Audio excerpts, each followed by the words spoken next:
সালাম রহমাতুল্লাহ। এই সালামটা কিন্তু আদম আর ফেরেশতাদের মধ্যে সীমাবদ্ধ নয়। পৃথিবীতে যত সন্তান জন্মগ্রহণ করবেন তারা যেন একে অপরকে এই সালামটি দেয়। তাই আপনারা সবাই হলেন আদমের সন্তান। আমি আব্দুল্লাহ গিল মারুফ হলাম আদমের সন্তান। তা আদমের সন্তান হিসাবে নবীর ওই হাদিসকে আমল করতে গিয়ে আপনাদেরকে আমি সালাম দিয়েছি। সুবহানাল্লাহ একবার বলা যাবে? আর একটা দলিল, ইয়া আইয়ুহাল্লাযীনা আমানু লা তাদখুলু বুয়ুতান গায়রা বুয়ুতিকুম হাত্তা তাস্তানিসু ওয়া তুসাল্লিমু আলা আহলিহা। পবিত্র কোরআন 18 নম্বর পারার 12 নম্বর পৃষ্ঠা প্রথম নম্বর লাইন, সূরার নাম সূরা নূর আল কোরআন। আল্লাহ বলছেন, হে ঈমানদার বান্দাগণ, তোমার বাড়ি হোক বা অন্যের বাড়ি হোক, বিনা অনুমতিতে প্রবেশ করবে না। বাড়িতে যখন প্রবেশ করার অনুমতি দেওয়া হবে বাড়িওয়ালাদেরকে সালাম দেবে। আল্লাহর নবী যখন বাড়িতে প্রবেশ করতেন বাড়িতে সালাম দিয়েই প্রবেশ করতেন। বাড়ি থেকে যখন বেরোতেন সালাম দিয়েই বেরোতেন। এই আদর্শ যদি আমাদের মধ্যে থাকে তাহলে আমরা কোরআন হাদিসের থেকে দূরে সরে থাকতে পারবো না। আপনারা অনুরোধ করে বলছি, বাপেরা বাড়ি থেকে যখন বেরোবেন সালাম দিয়ে বেরোবেন। বাড়িতে যখন ঢুকবেন সালাম দিয়েই প্রবেশ করবেন। এটাই একটা সুন্দর আদর্শ, রাসূলুল্লাহ সুন্নত। একটা সুন্নতকে আপনি জিন্দা করুন, তার ওসিলায় কিয়ামতের মাঠে জান্নাত পেয়ে যাবেন। জোরে বলুন সুবহানাল্লাহ। হাদিসটা কি? মান আহাব্বা সুন্নতি ফাকাদ আহাব্বানি ওয়া মান আহাব্বানি কানা মাই ফিল জান্নাহ। আল্লাহ নবী বলেন, যে ব্যক্তি আমার একটা সুন্নতকে ভালোবাসলো আর সেই সুন্নতকে উপরে কি করলো, একদম দৃঢ়তার সঙ্গে রয়ে গেল, কিয়ামতের মাঠে ওই সুন্নতের ওসিলায় সে নাজাত পেয়ে যাবে। জোরে বলুন সুবহানাল্লাহ। আল্লাহ নবীর বহু সুন্নাত আছে, বহু সুন্নাত আছে। আমি আজ অনেক সুন্নাতের কথা বলবো আপনাদের। আপনারা একটা করে সুন্নাত আমল করুন, একটা করে, যেটা খুশি একটা করে আমল করবেন, দেখবেন তার ওসিলায় আপনি জান্নাতে যাবেন ইনশাআল্লাহ। পেছনে একটা হাদিস, মিশকাত শরীফ কিতাবুল আদাব বাবুস সালাম আল ফাসলুস সানি, রাবীর নাম আব্দুল্লাহ ইবনে আমর রাদিয়াল্লাহু তাআলা আনহু।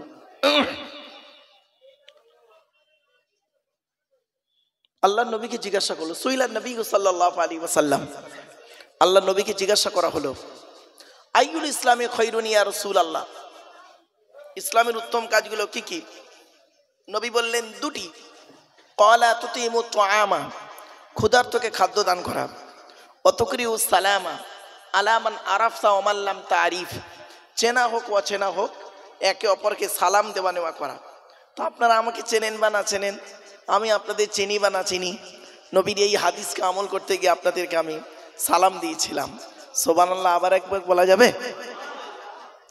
আরেকটা দলিল, 18 নম্বর পারার 17 নম্বর পৃষ্ঠা 12 নম্বর লাইন, সূরার নাম সূরা নূর আল কোরআন। আল্লাহ বলছেন, ইজা দাখালতুম বুয়ুতান ফাসাল্লিমু আলা আনফুসিকুম, তোমরা যখন বাড়িতে প্রবেশ করবে বাড়িওয়ালাদেরকে সালাম দেবে। পেছনে একটা হাদিস, আন জাবির রাদিয়াল্লাহু তাআলা আনহু কল ক্বালা রাসূলুল্লাহ সাল্লাল্লাহু আলাইহি ওয়াসাল্লাম আসসালামু ক্বাবলাল কালাম, নবীজি বললেন কথা বলার আগে তোমরা সালাম দাও। তাই আমি স্টেজে এসে কারোর সঙ্গে কোনো কথা না বলে নবীর ওই হাদিসটা আমল করতে গিয়ে আপনাদেরকে আমি সালাম দিয়েছিলাম। সুবহানাল্লাহ আবার একবার বলা যাবে?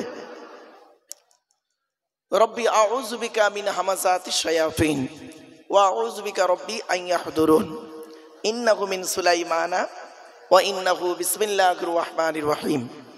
আমানতু বিল্লাহি সাদাকাল্লাহুল মাওলানাল আযীম। আলহামদুলিল্লাহ আলহামদুলিল্লাহি ওয়া কাফা ওয়া সালামুন আলা ইবাদিহিল্লাযীনা ইসতাফা। আম্মা বা'দ, ফাকাদ ক্বালা আল্লাহু তাআলা ফি কালামিল হাকীম ওয়া নাযালনা আলাইকাল কিতাবা তিবয়ানাল লিকুল্লি শাইইন ওয়া হুদাম ওয়া রাহমাতাম ওয়া বুশরা লিল মুসলিমিন। কোরআনের এই আয়াতটি 14 নম্বর পারার 16 নম্বর পৃষ্ঠা 4 নম্বর লাইনে, সূরার নাম সূরা নাহলের 89 নম্বর আয়াতে আল্লাহ বলছেন, নবী তোমার উপরে এই কিতাব অবতীর্ণ করেছে। এই কিতাব আর পৃথিবীর সমস্ত জিনিসের বর্ণনা এই কিতাবের ভিতরে ডাইরেক্ট ইনডাইরেক্ট দলিল সহ আমি আল্লাহ পাঠিয়ে দিয়েছি, জোরে বলেন সুবহানাল্লাহ। তা আপনারা কোরআন থেকে কি নেবেন? সবই রয়েছে কোরআনের ভিতরে। আমার বাপেরা, কোরআনকে ফলো করুন, কোরআন মোতাবেক জীবনযাপন করুন, দেখবেন কোনো ঝগড়া, বিবাদ, মারামারি কিছুই থাকবে না। আপনি কোরআন মোতাবেক জীবনযাপন করুন, কোরআনে যেভাবে আল্লাহ চলতে বলেছে সেইভাবে চলুন, দেখবেন নিজেদের মধ্যে কোনো ঝগড়াঝাটি হবে না। একটা একটা করে বলি আপনাদের, চলেন। وقال الله تعالى في كلام مجيد والفرقان الحكيم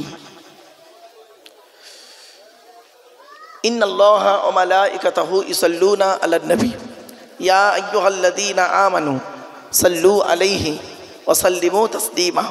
درود شريف اللهم صل على سيدنا مولانا محمد وعلى آل سيدنا مولانا محمد। বাপেরা, একবার ওই দরুদটা একটু দয়া করে পড়বেন, যে দরুদটা আমরা নামাজের মধ্যে পড়ি। একবার পড়েন না বাবা। আল্লাহুম্মা সাল্লি আলা মুহাম্মাদিন ওয়া আলা আলি মুহাম্মাদ কামা সাল্লাইতা আলা ইব্রাহিম ওয়া আলা আলি ইব্রাহিম ইন্নাকা হামিদুম মাজিদ। আল্লাহুম্মা বারিক আলা মুহাম্মাদ ওয়া আলা আলি মুহাম্মাদ কামা বারাকতা আলা ইব্রাহিম ওয়া আলা আলি ইব্রাহিম ইন্নাকা হামিদুম মাজিদ। আচ্ছা বাবা, করকম দরুদ হলো বলুন, একটু কথা বলুন। একটু দুরকম পড়লাম, এবারে আরো দুরকম পড়ছি, আপনারা শুনুন। আপনাদের পড়তে হবে না, শুনলেই হবে। আল্লাহুম্মা সাল্লি আলা মুহাম্মাদিন নবিয়িল উম্মিহি ওয়া আলিহি ওয়া সাল্লিম। আল্লাহুম্মা সাল্লি আলা মুহাম্মাদ ওয়া আলা আলিহি ওয়া আসহাবিহি ওয়া বারিক ওয়া সাল্লিম। সালাতু ওয়া সালামুন আলাইকা ইয়া রাসূলুল্লাহ, আসসালাতু ওয়াসসালামু আলাইকা ইয়া হাবিবাল্লাহ। করকম হলো? 4 রকম, তাই তো? আরো অনেক রকমের দরুদ শরীফ আছে। আপনাদের যে যে তরিকার মানুষ সেই তরিকার দরুদগুলো পড়বেন, কোনো অসুবিধে নেই। দরুদ শরীফ নিয়ে আর মারামারি করবেন না। আমরা এত বোকা, দরুদ শরীফ নিয়ে মারামারি করছি, টুপি নিয়ে মারামারি করি, জামা নিয়ে মারামারি করি, কিন্তু আসল যেটা মারামারি করার দরকার সেগুলো নিয়ে করি না। হারাম জিনিসগুলো নিয়ে কোনোদিন মারামারি করি না। নামাজ পড়িনি, রোজা রাখিনি, তার জন্য কোনো মারামারি করি না, কোনো কথা বলি না। আমরা সামান্য জিনিসগুলো নিয়ে দেখবেন নিজেদের মধ্যে মারামারি করি। গোল টুপি, লম্বা টুপি, চেরা জামা, ফাড়া জামা, গোল জামা, পিরহান ইত্যাদি, এইসব নিয়ে মারামারি করি। বাবা, আজানের পরে হাত তুলে মোনাজাত করব কি করব না, নামাজের পরে মোনাজাত করব কি করব না, নামাজের সময় বুকে এই নাবির উপরে হাত বাঁধবো না নাবির নিচে হাত বাঁধবো, নামাজের এই সূরা ফাতিহা পড়ে জোরে আমিন বলবো না আস্তে আমিন বলবো, এইসব নিয়ে মারামারি। কিয়াম করব কি করব না, সালাম নিয়ে মারামারি করিনি, কিয়াম নিয়ে মারামারি করি। কিয়াম মানে দাঁড়ানো, আর সালাম মানে নবীর প্রতি সালাম দেওয়া। কোরআনে সালামের কথা আছে, ওয়াসাল্লিমু তাসলিমা, নবীর প্রতি আন্তরিকতার সঙ্গে সালাম দাও। সালামটা দিচ্ছে কিনা দেখিনি, ও দাঁড়িয়ে দিচ্ছে না বসে দিচ্ছে ওইটার উপরে ফতোয়া দিচ্ছি, ও দাঁড়িয়েছে কিনা বসেছে কিনা, ব্যাস মারামারি শুরু। আমার বাপেরা, আপনাদেরকে আমি অনুরোধ করে বলে যাচ্ছি, গাছের মূল শেকড়টাকে পানি দিন, গাছটাকে যত্ন করুন। 2-4টে পাতা যদি হাওয়ায় ছেড়ে পড়ে যায়, পাতার প্রতি গুরুত্ব না দিয়ে গাছের ডালপালার প্রতি, গাছটার প্রতি গুরুত্ব দিন। বুঝতে পারলেন কিছু? আমার কথা বুঝতে পারছেন না আপনারা? চলেন। আচ্ছা বাপেরা, এই টেনে টেনে বলছি না বলে অসুবিধা হচ্ছে, টান দিচ্ছি না বলে, টেনে টেনে বললে খুব ভালো হয় না বাবা? আচ্ছা চিন্তা নেই, একটু টেনে দিচ্ছি বাবা, চিন্তা নেই। কারণ ওয়াজ শোনার লোক কম, আওয়াজ শোনার লোক বেশি। ওয়াজ শোনার লোক কম, আওয়াজ শোনার লোক বেশি। তা আমার বাপেরা, আপনাদের কাছে আমার একটা অনুরোধ, আপনারা আওয়াজ না শুনে ওয়াজ শুনুন, লাভ হবে। চলে, নবীর উপরে দরুদ পড়লাম কেন, দলিলটা কোথায় আছে কোরআনে দেখি। 22 নম্বর পারার 5 নম্বর পৃষ্ঠা 6 নম্বর লাইন, সূরার নাম সূরা আহজাব, আয়াত নম্বর 56, আল কোরআন। ইয়া আইয়ুহাল্লাযীনা আমানু, হে ঈমানদার বান্দাগণ, সাল্লু আলাইহি, তোমরা নবী মুহাম্মদ সাল্লাল্লাহু আলাইহি ওয়াসাল্লামের উপরে দরুদ পেশ করো, ওয়াসাল্লিমু তাসলিমা, নবীর প্রতি আন্তরিকতার সঙ্গে সালাম প্রেরণ করো। এই আয়াতটা হলো আয়াতে মুতলাক, সেন্টেন্স বা জুমলাটা হলো মফউলে মুতলাক, বাবে তাফঈলের মাসদার। এবার আসছি বাপেরা, মুহাম্মদ সাল্লাল্লাহু আলাইহি সাল্লাম তিনি কি বলছেন একটু দেখি। আল্লাহ রাসূল বলছেন, মান সাল্লা আলাইহি ওয়াহিদাতান সাল্লাল্লাহু আলাইহি আশরা, যে ব্যক্তি আমার উপরে একবার দরুদ শরীফ পাঠ করবে, আল্লাহ রাব্বুল আলামিন তার নামায় আমলনামায় 10টা নেকি লিখে দেবে। আরেকটা হাদিস, মান সাল্লা আলাইহি আশরান ফি আউয়ালি নাহারি ওয়া আশরান ফি আখিরি নাহারি নালাতহু শাফাআতি ইয়াউমাল কিয়ামা। আল্লাহ নবী বলেন, যে ব্যক্তি দিনের শুরুতে আমার উপরে 10 বার দরুদ শরীফ পাঠ করবে, দিনের শেষে আমার উপরে 10 বার দরুদ শরীফ পাঠ করবে, ওই ব্যক্তির শাফাত সুপারিশ আমি মুহাম্মদ সাল্লাল্লাহু আলাইহি সাল্লাম কিয়ামতের মাঠে আল্লাহ খুবই নিকটবর্তী করে দেবে। জোরে বলুন সুবহানাল্লাহ। বাপেরা, রাতে ঘুমানোর সময় 10 বার দরুদ শরীফ পড়ে ঘুমাবেন, ফজরের নামাজের পরে 10 বার দরুদ শরীফ পাঠ করবেন। এই হাদিসটুকু আমল করুন, এই হাদিসটিকে আমল করুন, এইটাই যথেষ্ট। চলো, दीन मिला ईमान मिला, पढ़ने के लिए कुरान मिला, जो कुछ देने का था सब कुछ दिलवा दिया कमली वाले ने, कलमा तय्यबा ला इलाहा इल्लल्लाह पढ़ें, ला इलाहा इल्लल्लाह, ला इलाहा इल्लल्लाहु मुहम्मदुर रसूलुल्लाह सल्लल्लाहु अलैहि वसल्लम। कलमा तय्यबा पढ़लेन केन? चलें, কালেমায়ে তৈয়বাকে আমরা বারে বারে বলি জিকির। কি বললাম? বারে বারে পড়ার নাম কি বলি? জিকির। জিকির শব্দের শুধু একটা অর্থ নয় যে কালেমায়ে তৈয়বাকে বারে বারে বলার নাম। জিকির শব্দের একাধিক অর্থ হয়, একাধিক অর্থ। আমি আপনাদের কাছে বেশ কিছু অর্থ বলছি, একটু শোনেন। জিকিরের সর্বপ্রথম অর্থ হলো কি জানেন? জিকির মানেই হলো কোরআন। জোরে বলুন সুবহানাল্লাহ। দলিল, আল্লাহ পাক নিজেই বলছেন, ইন্না নাহনু নাযালনা যিকরা ওয়া ইন্না লাহু লাহাফিজুন। 14 নম্বর পারার 1 নম্বর পৃষ্ঠা 9 নম্বর লাইন, সূরার নাম সূরা নাহলের এই হিজরের 9 নম্বর আয়াত। আল্লাহ বলছেন, ইন্না নাহনু নাযালনা যিকরা, আমি আল্লাহ জিকির নাজিল করেছি, ওয়া ইন্না লাহু লাহাফিজুন, আর ওই জিকিরের হেফাজত করার মালিক হলাম আমি আল্লাহ, অর্থাৎ এই কোরআনের হেফাজত করার মালিক হলাম আমি আল্লাহ। জোরে বলুন সুবহানাল্লাহ। তো জিকির মানে এখানে কোরআন। দ্বিতীয় নাম্বার, জিকির মানে হলো উপদেশ। কি বললাম বাবা? উপদেশ। দলিল কোথায় আছে? কোরআনে আল্লাহ বলছেন, ফাযাক্কির বিল কুরআনি মান ইয়াখাফু ওয়াঈদ। 26 নম্বর পারার 19 নম্বর পৃষ্ঠার 12 নম্বর লাইন, সূরার নাম সূরা কফের 45 নম্বর আয়াত। আল্লাহ বলছেন, নবী মানুষকে উপদেশ দান করো।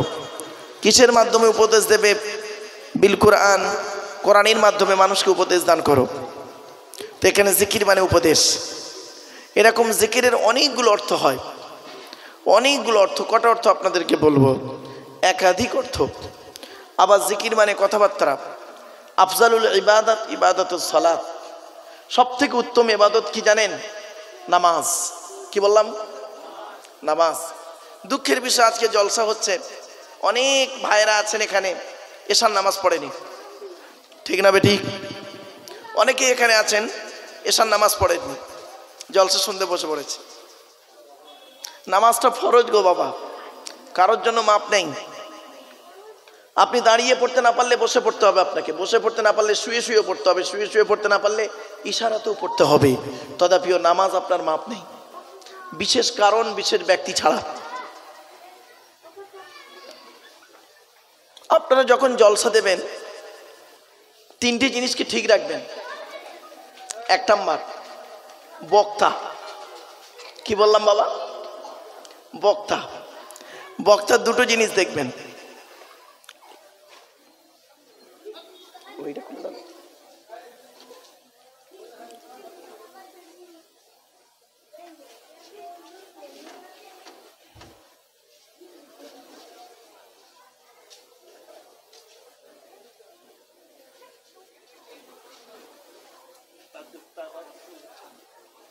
উল্টে দাও, উল্টে দাও।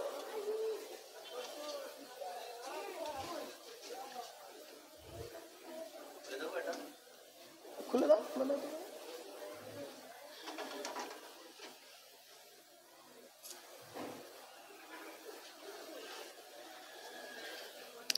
ঘড়িটাকে খুলে দিলাম কেন বলুন দিনি? শুনবেন? বলবো, শুনে নিন। আমার যে কথাটা আপনার মনের সঙ্গে মিলবে তখন আপনি আমার মুখের দিকে চেয়ে থাকবেন, আর আমার যে কথাটা আপনার মতের বিরুদ্ধে যাবে তখন আপনি আমার দিকে না তাকিয়ে ঘড়ির দিকে দেখবেন। কখন শেষ করবে বলতো? ঠিক না বেঠিক? এই জন্য বাবা আমি স্টেজে উঠলে ঘড়িটাকে নামিয়ে দিই, নইলে উল্টে দিই। জীবনে তো অনেক সময় ব্যয় করেছেন, দেখেন দু আড়াই ঘন্টা একটু সময় ব্যয় করুন না। মনে করবেন বাড়িতে গিয়ে যে 2-2.5 ঘন্টা বেকারই বসেছিলাম, একটু